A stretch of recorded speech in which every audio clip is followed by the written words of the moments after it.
Well, folks, welcome to one more edition of Politics Done Right. I'm Egberto, Willies, your host. Thank you so much for being a part of the show. Hey, we're going to have a great show for you today. I have a couple of videos that I did on my morning show, the KPFT 90.1 FM today. But I want to tackle a lot of what we have here with the what seems to be the resolution of, and it seems like that's what it's going to be. It seems like it's going to be the resolution of the case, right? Because it turns out that it seems like they have caught the person who actually, speculation still. We don't know for sure. Speculation still. They've likely found the person who perpetrated that act on the CEO of UnitedHealthcare. Anyway, let's get busy. Let's get started this way. Welcome aboard Eric Hayes. He's in the house from Kingwood, Texas. Welcome aboard Maywood from Long Beach, California. Welcome aboard AVQ from Brooklyn, New York. Welcome aboard everybody else that I haven't yet touched. By the way, we are taking calls. If you want to call in and make your case as well, the number is 281-823-7747. Again, that number is 281-823-7747 if you want to call in and talk about what's going on. But I before I get there, I want to get more of the people on our YouTube channels and our other channels activated. So I'm going to start by just saying the following. The media continues in the most part to fail, but I must give some kudos to Katie Tur. I must give some kudos to Rokana. I must give some kudos to a few of them that are actually realizing the angst of the American population with what is actually occurring in our healthcare system, that not to give an excuse or not to mitigate that this guy pop a cap into a CEO. That's never the right thing to do, right? But again, remember that what he did was murder. But somehow in our system, in our electoral system, in our justice system, we don't consider what these CEOs do to people, not one person, but thousands upon thousands upon thousands of people who actually are, as we would have to say, we can't quite say murdered by these CEOs, but at least can we call it maybe voluntary manslaughter? I'm interested to see in the chat. Those of you that are in the chat, whether you're on Twitter or you're on whatever, you can give it. You can, if you put a message in Twitter or a message in YouTube or wherever, I'll actually be able to see it. But I want to point out. I'm trying to look for that article right now that I wrote a few years ago. And notice what I said. I wrote a few years ago, and it had to do with manslaughter and politicians. Let's see if I can come up with that article, because it's important. I want to point out some things that I said. In fact, Tom Hartman, after I wrote the article, picked up the article and he did a program on it, and I appeared on his program when he did it. And in the article I said, let me go ahead and pull that up real quickly.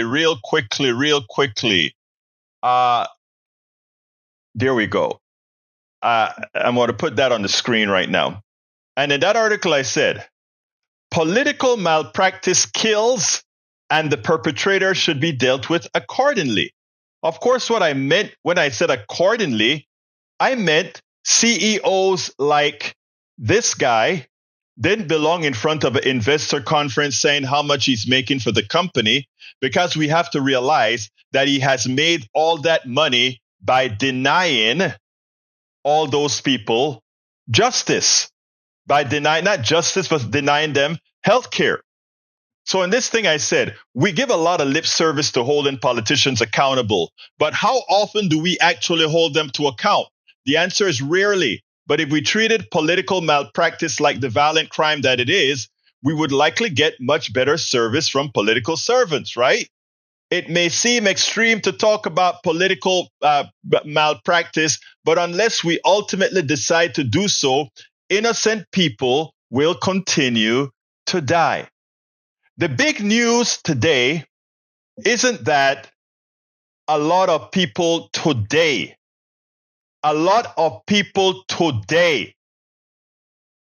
will die because the health insurance company delayed their care or denied their care. I want you to hear this well.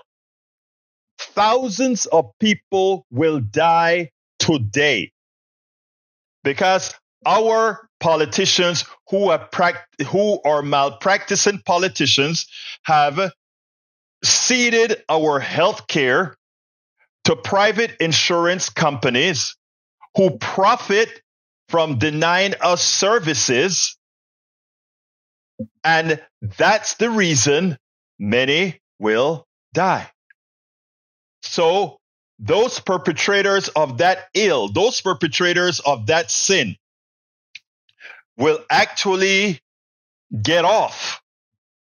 They are directly responsible for the outcomes of thousands of Americans today.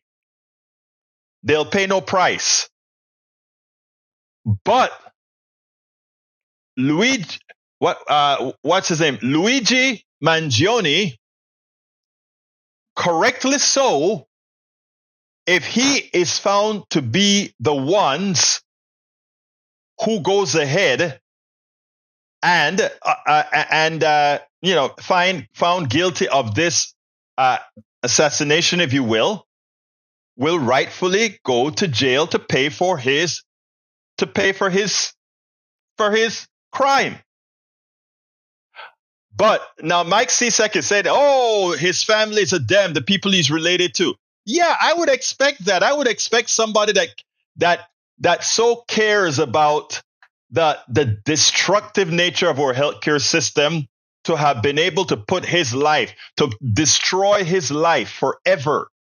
This kid has destroyed his life forever.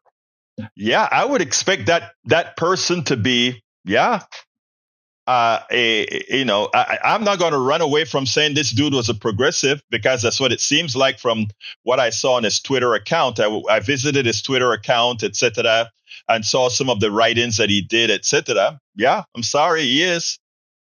He was trying to make a statement. He shouldn't have done it that way.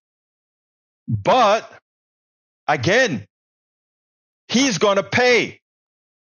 Every one of those CEOs at all of these insurance companies have blood on their hands. Are they going to pay? Of course not. Of course not.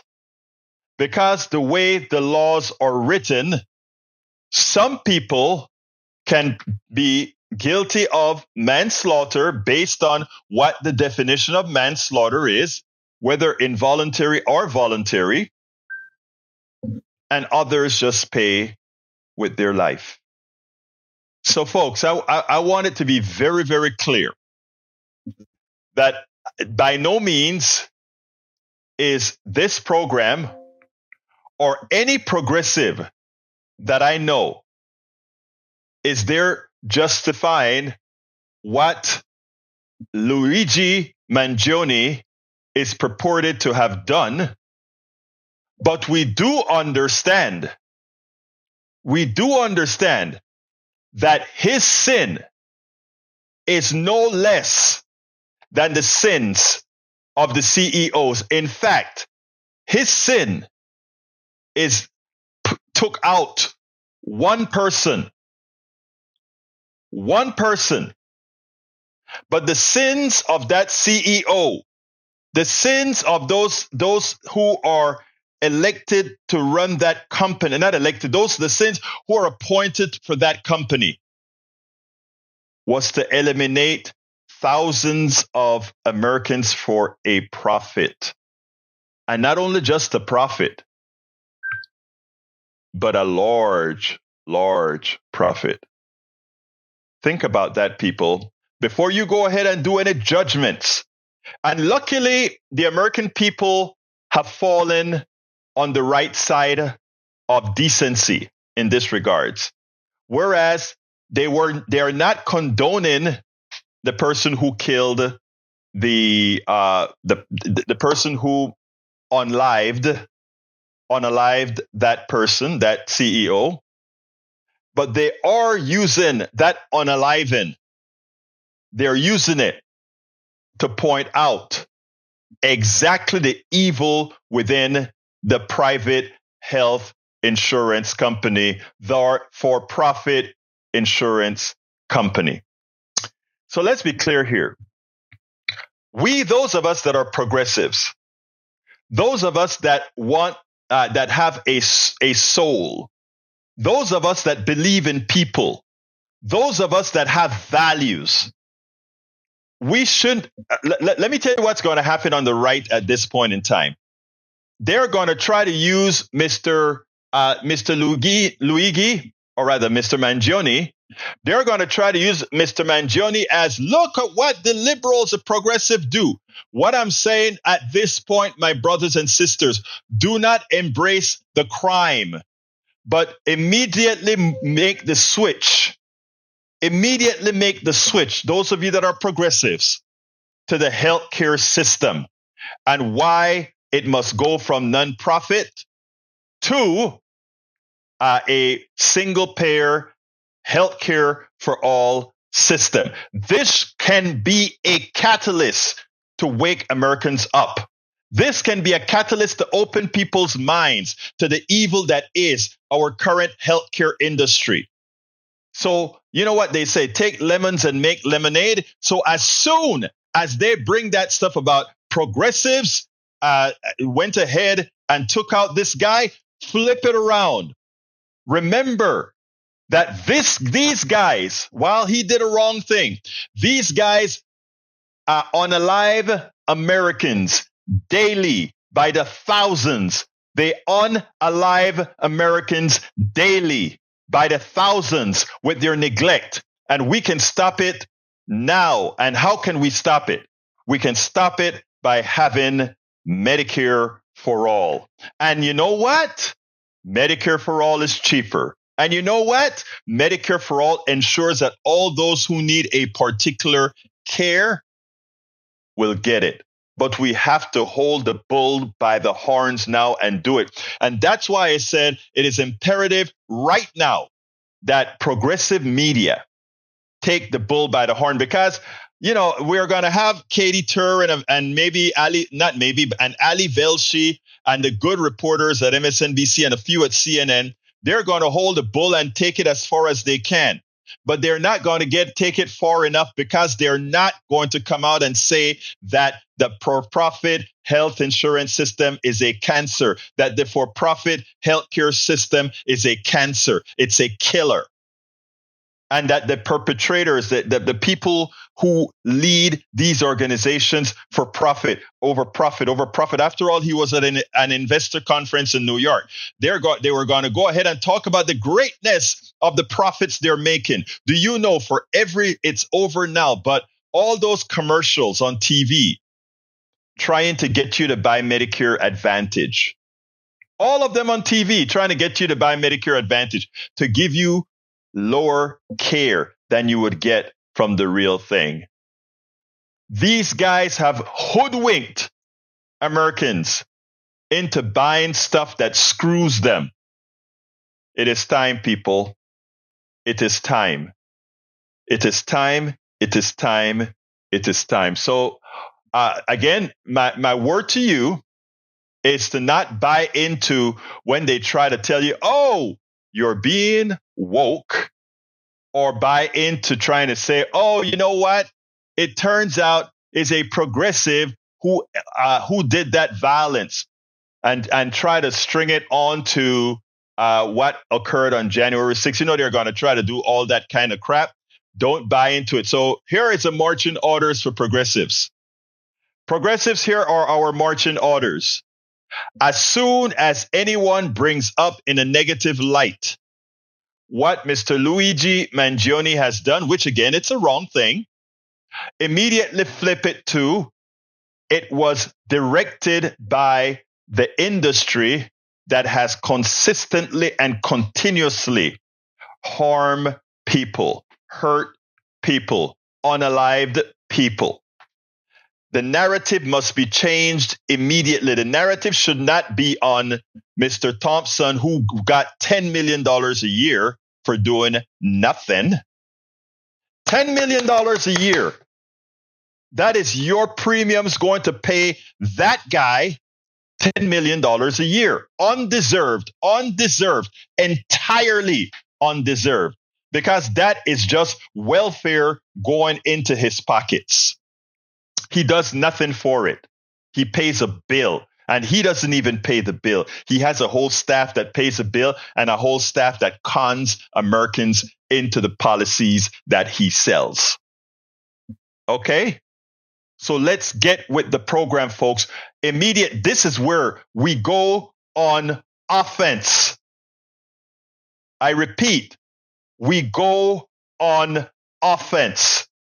This is a perfect opportunity to go on offense. And don't expect help from the mainstream media because, again, you know it's not coming. Well, anyway, I did a piece this morning that I want to play now. So let's go ahead and check this out, and then we'll take it on the other side. Top Democrats warn Trump to steal from federal programs. Yep, that is the idea. That is what you voted for. That is what progressive activists will try to mitigate, to correct for the grave mistake that this country made. One of the biggest searches on Google after the election was how to change your vote. Amazing, isn't it? Big question on Google, how to change your vote. Because after people made that gut decision, and for many, that sexist decision, and for others, that racist decision, even as they knew better, they sat and asked themselves, oh my God, what did I do? And Ramaswamy and and Musk, crypto kings, they are actually going to show you if progressive activists aren't successful in slowing things down to ensure that America is saved. And this isn't hyperbole what I'm talking about. But anyhow, it has already started. The media has already started its appeasement. You know, I wrote this piece yesterday. I was kind of, on Sunday mornings, I get up and I have to be in my studio at 8 sharp, because that is the time CNN starts with its first Sunday news show. Well, the first real Sunday news show. Then it goes to NBC and CBS, as well as Fox and the others. So I have all these screens up and I'm watching all these things. And today I'm trying to see, or yesterday on Sunday, I'm trying to see what's coming. How are these guys going to go ahead and talk the narrative? And I'm thinking, is it going to be appeasement like Joe Scarborough and Mika Brzezinski did with Trump, and now they're trying to, justify it? Likewise, the New York Times, likewise, the LA Times, likewise, the Washington Post. Is it going to be appeasement like all the news medias seem to have been doing? The answer is yes. So look, I've been complaining about the mainstream media. This is the article that I wrote yesterday for my Substack and all the places. And it says as follows. I've been complaining about the mainstream media and its willful inability to challenge our oligarchy and degenerates like Donald Trump. I watched as Morning Joe's Mika Brzezinski and Joe Scarborough parachuted into Mar-a-Lago to kiss the Trump's ring. And after the progressive dust-up, pretty much gave the excuse that, hey, the New York Times, the Washington Post, and others are doing the same. So brother Joe Scarborough went on TV, and I like Joe. I love Mika. But he went on TV and said, look, others are doing it too, so why not do it? Yeah, but what you did was appeasing the criminal. You appeased the criminal. You gave the criminal stand-in. So really, Joe, that's what you thought you needed to do? With several papers like the Washington Post and LA Times changing their editorials to satisfy Trump, I'm not sure that puts Morning Joe in good company. If that was not bad enough, Morning Joe's producer in real time scolded ultra-conservative David Frum for criticizing the drunk and woman abuser Pete Hegseth. You know, the guy that's going to be defense secretary. And notice I said the guy that is going to be defense secretary. You know, Joni Ernst, after giving the impression like she has no intention of voting for Hegseth, said, I'm going to meet with him again. Well, you know what they did to Joni Ernst in Iowa? They put up a whole bunch of ads that said she's part of the establishment. She's part of the deep state. So they're scaring her into voting for Pete Hegseth. Is it going to work? We'll see. But I have a feeling it's going to work.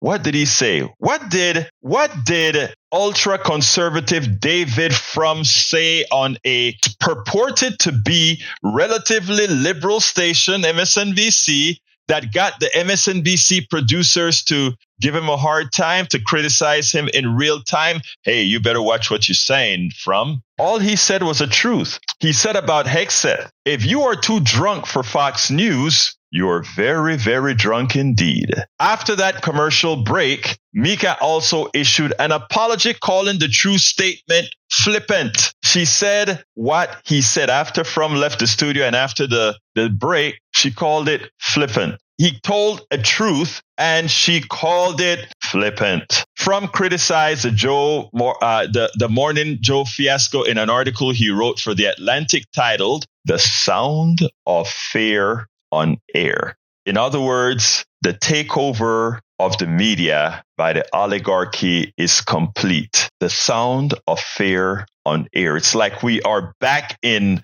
the Soviet Union, where Pravda was the national paper and could only say the things that the people in power would have them say. Remember Pravda? The article is more than a decade late, as the damage done by mainstream media fear began from the time it became a profit center, more so than the unambiguous truth teller. As I do every Sunday morning, I set up my computer screens to watch all the Sunday morning shows from the major news networks. I grabbed a few clips, but as I clipped more and more video clips, I got more and more upset. Why? The questioning of the president and his sycophants was nothing more than the platforming and the normalization of an alternate universe. No real pushback on the stream of lies, misinformation, and misrepresentations was addressed in any substantive fashion. One irked me specifically when Donald Trump said to Kristen Welker that his economy was greatest and that the inflation was low for Biden's first year and a half because of said economy. Because of Trump economy, he claims Biden's inflation in the first year and a half was low. That's BS, of course. Welker did not use the opportunity to tell Americans the truth. And the truth is so simple. And if she told the truth and the right wing got mad about it, that would even further enhance the truth, because we could have come back and said, here are the numbers. You're fighting about it, right wing. You're fighting about it, MAGA. But here are the numbers. And let me tell you what she should have said. The fact is that Trump's economy, as a continuation of the Obama economy before COVID-19, was no better than the Obama's economy, because he passed no growth policies other than a tax cut that exploded the debt more than any president in American history. Again, Trump, we thought Reagan was bad on a proportionate basis, but Trump exploded the budget more so than any other American president in history. Inflation had not started going up with his mismanagement of the economy, because COVID-19 killed demand. If you don't have demand, you can't have inflation. It kept inflation at bay. Again, if you have a pandemic, you don't have demand. If you don't have demand, you don't have a problem with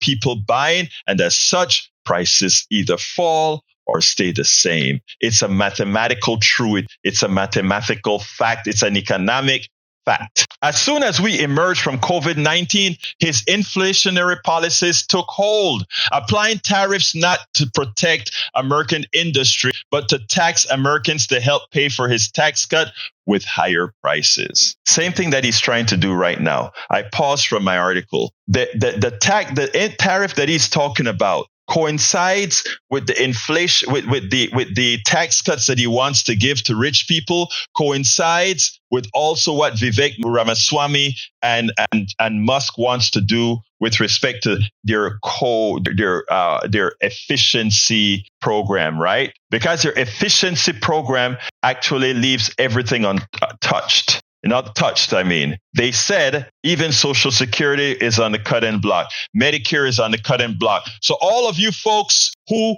believed him, you believe the liar. You know he lies. We have proven he lies. You have seen with your own eyes that he lies. But you allowed your isms to vote against the one whose isms you didn't like. And in the process, your Social Security, your Medicare, your disability, they are all in danger in order to give people that have made a windfall over the years. All these billionaires made that windfall on your back.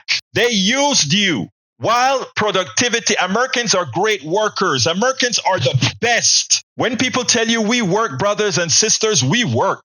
You go to any other country in the world and you don't see people work as much. They have more vacation time. They have more grievance time. They have more time for lane load. They have all this time in the world. They have all. Americans are chucking it, working hard.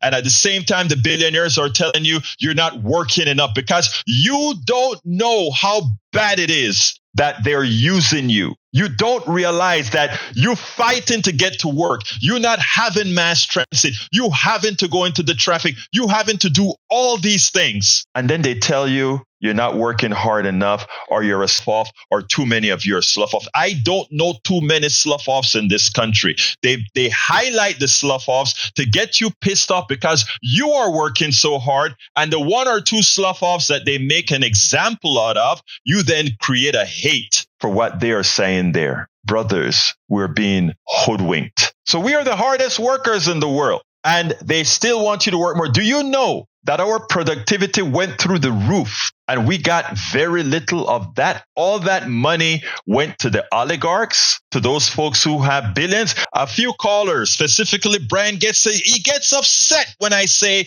the billionaires make the money on your back. That is not conjecture. That is not, I think the billionaires make money on your backs. That is a statement of fact. The abuse of the worker is what have made the billionaire class. That's a statement of fact. Provably, analytically, computationally, provably. This does not remove the reality that our inflation was caused primarily by greed, given the lack of shortages in most areas. In other words, even as Trump's tariffs were inflationary, and we have to be honest, Biden didn't remove most of them, or if any. That wasn't what caused that 9% inflation. That was corporate greed. Supply chain was a minor issue that was exploded. Price of oil and the war in Ukraine and Russia was not a real incident because there was never, ever an oil shortage. If you recall, even as the war went on, Saudi Arabia and Texas corporations colluded to cut 2 million barrels of oil off of the market to keep prices high and raise prices. That wasn't your government doing it. That wasn't Biden doing it. That was your plutocrats. That was your oligarchs. The people that continue to play with your minds. The people that continue to completely indoctrinate too many of us. Because Trump, the oligarchy and their sycophants' false narratives are never corrected on topic. I'm talking about the news media now. I'm back to my article. Because Trump, the oligarchy and their sycophants' false narratives are never corrected on topic after topic. Otherwise, good people can be maganized. I just created that word, folks. Are you maganized? Are you maganized? Well, the media have allowed their airwaves to be used by the plutocrats to maganize many of your brothers and sisters. And while more than 50% of the population has not yet fallen for the lies, the distribution of MAGA around the country, along with the progressive apathy, gives the Trumpists a winning hand, which is what occurred. After listening to the news this morning, every MAGA listener could rest assured that Donald Trump is a great president that accomplished much in the past, that Joe Biden screwed it all up, and that his return will bring better days. That's what I heard on the news on Sunday. Any MAGA person listening, that's what they've heard, because no correction was made when Donald Trump said I had the best economy. No correction was made when Donald Trump lied through his teeth and Merkel said nothing. And all these other news people said nothing. The average listener would believe that while they may not have voted for Trump, he will be okay, because he sounded sensible. They made him sound sensible. They sanitized Donald Trump. They sanitized that guy who holds women by their crutches. They sanitized that person who robbed them with a Trump university. They sanitized that guy who stole from his workers. They sanitized that guy who raped women. They sanitized that guy who didn't pay his taxes and inflated the price of his properties to get a loan and deflated the price of his properties for taxes. They sanitized him. They don't mention any of these things, but any other progressives come on TV. They're ready to challenge them, but they don't challenge the evil ones. Those who follow politics are left pulling hairs as the Trump normalization continues. The media did nothing about telling the truth about Biden's policies. Left to their own devices, they will and have started bringing back manufacturing. That is Biden's policies. These are Biden's policies. Left, if Trump leaves them alone, if Trump does absolutely nothing, manufacturing is back, economic security is back, infrastructure building is back, and much more. Of course, most of those successes will be realized during the Trump administration if Republican politicians can get over their propensity to cripple our economy. Let's remember a statement of verifiable fact. The economy always does better under Democratic presidents. Look it up. By over 50%, 2-point-something% average growth for one, 3-point-something% average growth. That's a differential that is huge in GDP. As the media continues its renormalization of Trump and his billionaires, their systemic destruction of our society could go unnoticed. The only avenue to get the attention of enough people who can form the necessary challenge and opposition to catastrophic changes to what this country represents is a decentralized progressive media. I repeat, the mainstream media has failed. The mainstream media is failing. The only avenue left to get the attention of enough people who can form the necessary challenge and opposition to catastrophic changes to what this country represents is a decentralized progressive media. And guess what? It is happening. It requires multi-platform, multimodal, old school and new school journalism. We see truthful work taking up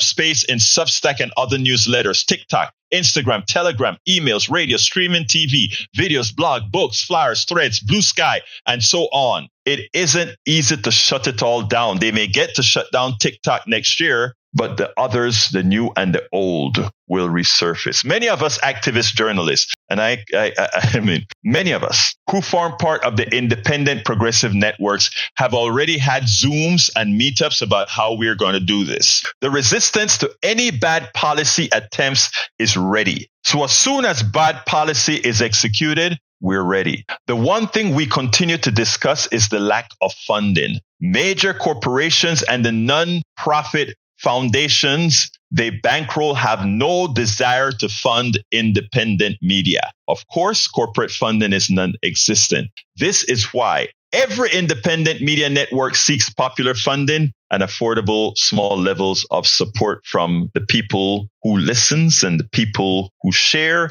etc., etc. Folks, let me tell you, it's on you. As Tom Hartman always say, It's on you now, because the mainstream media, we have shown, because they are owned by the plutocracy, the oligarchy, the corporatocracy. If you want real news disseminated, we don't cost what they cost, but we get the job done. So when you see KPFT goes out there and say, folks, call 713-526-5738, extension number 1 to donate, to support the station, to support the truth. That's what we're talking about. The mainstream media has failed. All we've got left to save our democracy is the independent media. That's all we have to save the democracy, folks. Independent media. That's us. That's what we do. Anyway, folks, to make some corrections, it's a statement of fact. The economy does better under Democrats than under Republicans by over a percentage points, which means billions of dollars, hundreds of billions of dollars better. And number 2, Donald Trump's average inflation rate was 1.9%, and Biden will leave at 5.2% average inflation rate. Now, let's be clear here. That inflation rate that Biden has was a direct result of the ineptitude of the way Donald Trump handled the COVID epidemic that gave the plutocrats a chance to create a false narrative of that it's a supply chain that caused 9% inflation. It wasn't the supply chain. And as I explained that, I explained the oil, I explained all those features there. You can choose to believe it or you can choose to be hoodwinked. We have some in our chat that choose to be hoodwinked. They don't believe it. They don't believe that once you increase the price of oil, that permeates through the entire economy. And we can understand why. Transporting vegetables, transporting goods, transporting everything. Bridge MCP is in the house. Love to see you, girl. Haven't seen you in a while. Yvette Avery Herod is in the house. Great to see you, Yvette, in the house. Jean Daigle is in the house. Great to see you. Patrick Magner is in the house. You guys came in kind of late today. Mike Cesek is in the house. Carl Cox is in the house. Carl Cox, get over it, my dear brother. Like I said before, if anybody needs an apology, you need to apologize to the chat room. I suggest you go listen to the tape of what it is, or look at the thing and see what you actually wrote in the chat. I suggest you go back in time and do that.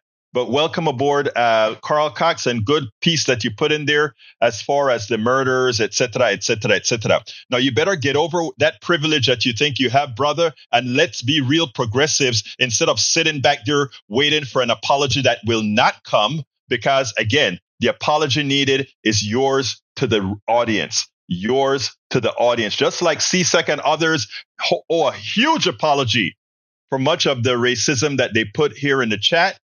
They should be apologizing to quite a few people themselves. Anyway, Lee Grant says economic and political cycles aren't necessarily synchronous. It is never synchronous. But again, we have a pattern. And the pattern is under Democratic presidents, the economy does better. And we can understand why. There is a reason why. If you take a look at Keynesian economics and the type of economics practiced by Democrats in general, and by the way, I'm not talking all that I agree with all what these guys talk about, okay? Because, I mean, neoliberals, whether Democrat or Republican, to me are the same damn thing, all right? But the truth of the matter is that Democrats are much better for the economy in every single respect, including the amount of spending. Donald Trump had the largest deficit, bar none. Donald Trump did. Okay? Deficits are larger under Republicans in the aggregate than under Democrats. The only Democrat that has had a budget surplus in the last 50 years was a Democrat. So let's get real. There's a fallacy and then there's the reality. And the right pushes the reality. They're wrong and strong. And the left is too damn timid too often to go out there and just stick it to the folks that are screwing the economy. Folks, like I said, we got to person up. It is time that we person up. Okay? It is time. And Carl Cox, feel free to go for good. You prove the privilege you think you deserve. my dear brother, that's your choice. That is your choice. C'est la vie. Madre mía, carajo. ¿Quién tú crees que eres? ¿Quién diablos tú crees que eres? Anyway, let's continue. So again, bye-bye. Let's continue, my dear brothers and sisters. You know, what we deal here, folks, is in truth. And all of us can make mistakes. All of us can say the wrong things. And the one thing we should be decent about is apologizing if we make a mistake. I have come to our chat when I have screwed up and apologized. Nobody is perfect. But I don't want anybody to think that you have some innate privilege to believe that you are owed an apology after you showed a very insensitive nature to somebody of some other identity, and think that you deserve an apology because you were insensitive and want to call your insensitivity your opinion. There are certain things that are opinions, but insensitivity or racism or sexism or machismo that affects women or gender affirmation, etc., that ain't opinion. Okay, let's be clear about that, brothers and sisters.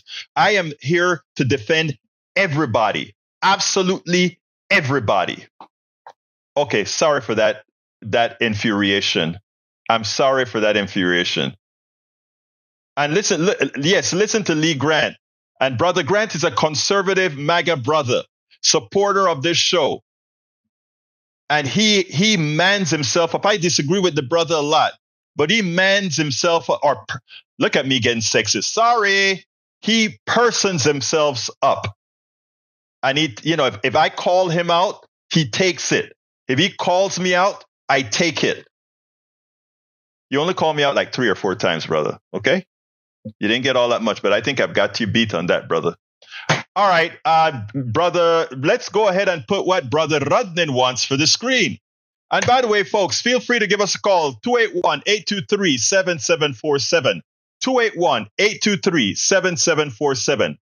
All right, it says, it don't matter if we're wrong. We're right. Wrong and strong. That is right. Oh, wait a minute. I don't have that on the screen. Why don't I have that on the screen? There we go. Wait. Come on, Egberto. Rudnin had something important on the screen. Why don't you have that on the screen? Oh, that's because I didn't clip it on right. There we go. All right, Brother Rudnin has it on the screen. If don't matter if we're wrong, we're right. And again, by the way, progressives can get into that modal as well. Okay? Progressives can get into that modal as well, where, we are singularly focused on one thing, and then we don't see the error in our ways. I went to a meeting at Move to Amend, and this was during the period that I was getting the sexism extricated out of me. And I tell you, people just went ahead. Those women in this group, when I just got into the group, they had me for supper. Because there are things that I would say that I didn't realize that it was cloaked in such sexism. Because again, I'm from Latin America. Yo soy panameño, así que nosotros somos sexistas, right? I didn't realize it, but I learned. And when I learned, I was able to change. We got to do that, people. Anyway, I got a quick 4-minute stuff I want you guys to hear. This occurred on the show this morning with our brother Ray and our brother Bruce. Listen to what they had to say about woke. Let's go to Brother Ray. Hey, Brother Egberto, you were spitting hot fire this morning. I really was enjoying the preaching, because basically You don't say anything that's, untrue. And what's sad about the mainstream media, people like for instance, somebody I looked up to at one point was Stephen A. Smith. But Stephen A. Smith identifies more, even though he says he votes Democrat, he identifies as an independent, but he said he identifies with some conservative values, and he regretted at some point even voting for a Democrat because of the woke crap that they put on and all of that. And, he talks like somebody that is basically, going the way of Joe Scarborough, saying, let's give conservatives a chance, but I know because he's a mainstream sportscaster, that's where a lot of his bread is buttered. And I just feel like it's disgusting.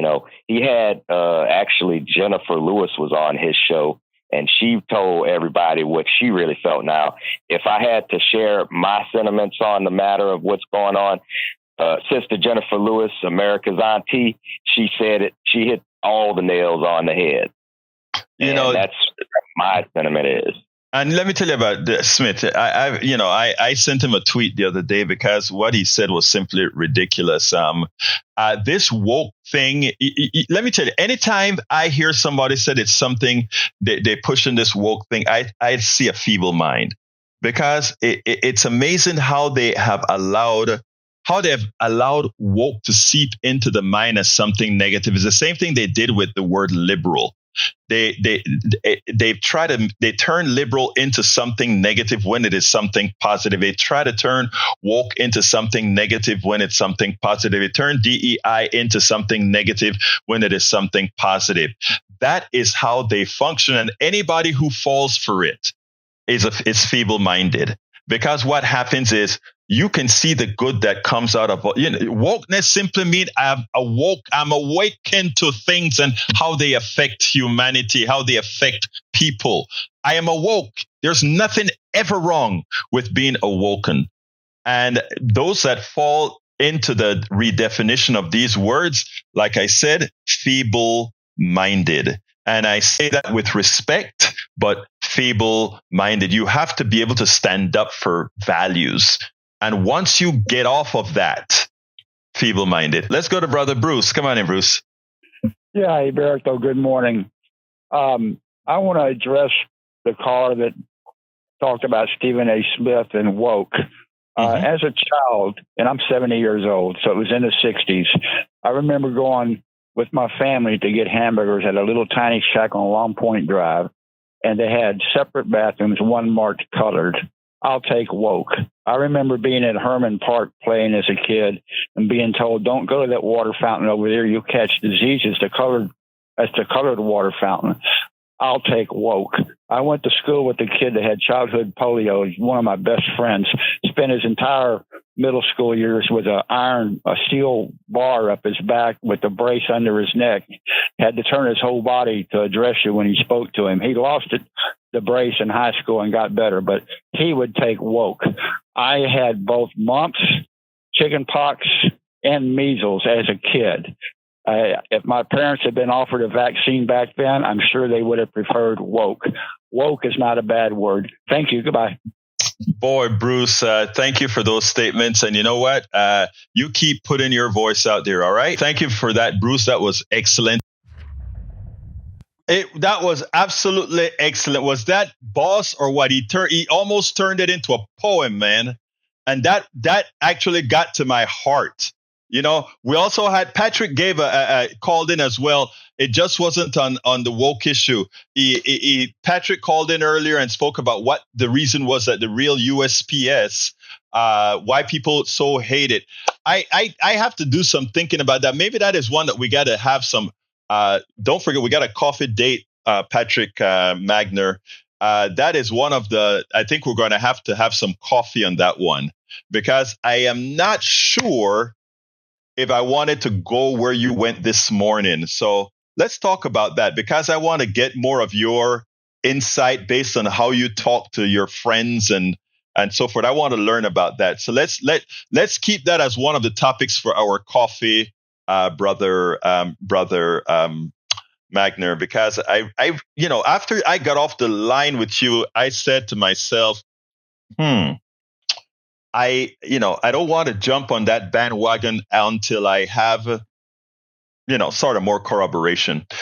Anyway, folks, look, you guys are real good and active in there. And yes, Lee, I am lively today, not only because of what occurs, but I'm telling you why I am now pissed off. And I'm actually pissed off at the results of that case in New York, where the killer of that young man got off. I think he should have at least gotten not voluntary manslaughter, but involuntary manslaughter. And even if he got probation for it, involuntary manslaughter, and let me explain why. And this is a lot of people don't quite believe this. And I first use myself as an example. Let me go ahead. I hear you, Patrick, and that's what I want you to talk to me about. I really want you to talk to me about it. I really want to go into that in detail to see how you say it, right? But here's the thing. Daniel Penny held this guy in a chokehold, even as people were saying, hey, he's not moving, etc. Right? And he gets off. Okay. My thing isn't to penalize this guy and throw him in jail for 20 years. After all, maybe he was trying to do a good thing. Maybe he was playing soldier. But as a black man, as a Latino, as a Caribbean man, there's one thing that I have seen time and time again. And that is the value of life. And anybody who wants to be honest, all my white brothers and sisters in this chat and that are listening to me right now, you cannot tell me that you don't see the difference in treatment, not only by cops, but the average American citizen when they're doing certain things like what Daniel Penny did to hold down that guy. When the guy in Florida that got killed, Jamar, what's his name? That started the big movement. Trevor, you know who I'm talking about, Trevor Martin. Okay, you can't tell me that justice is ported out differently. And what these kinds of results do to people like me is it makes me feel unsafe. It puts it in the position that I would never do what that guy did. Yeah, you can bring Kyle Rittenhouse too, right? I could not do. I may want to help somebody, but I'm fearful to help somebody just because when the cop comes, who do they think is a perpetrator? Trayvon Martin, thank you. When the cop comes and he sees, we see it happens all the time. We see in, I think it was Detroit or one of these cities, where the woman calls the cops for help and she ends up getting killed with a bullet in her eye. My white audience, my white brothers and sisters, I'm a professional. I'm an engineer. I'm a business owner. I'm an author. I have a media company. I write blogs. I write articles. I write for newspapers. I do all of that. And when I see a cop, there's a lump in my throat. When I have to act in society where there's anything that I think could possibly be misconstrued to put me at harm with the law, I take the safe way out because I want no involvement with our justice system whatsoever. And like I said, I want no involvement with our criminal justice system. And these results expresses one of the reasons that I want no part of the criminal justice system. Because Daniel Penny at least deserved to have said, when you're dealing with another human being, you cannot be reckless.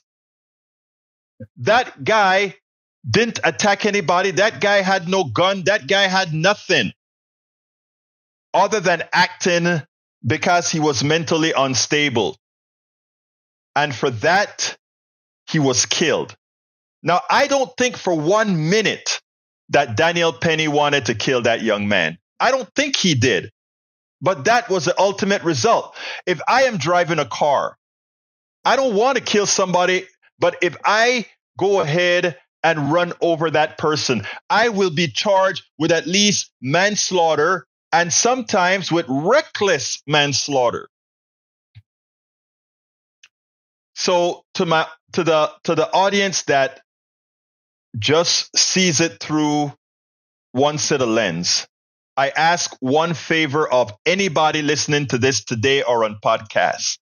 Try to see it through the eyes of a Caribbean, and I'm gonna plug my book, of an Afro-Latino Caribbean man. I tell a lot of these stories in this book, not only about criminality, but about just the way it's happened. And Mike Cisak, you show who you are consistently.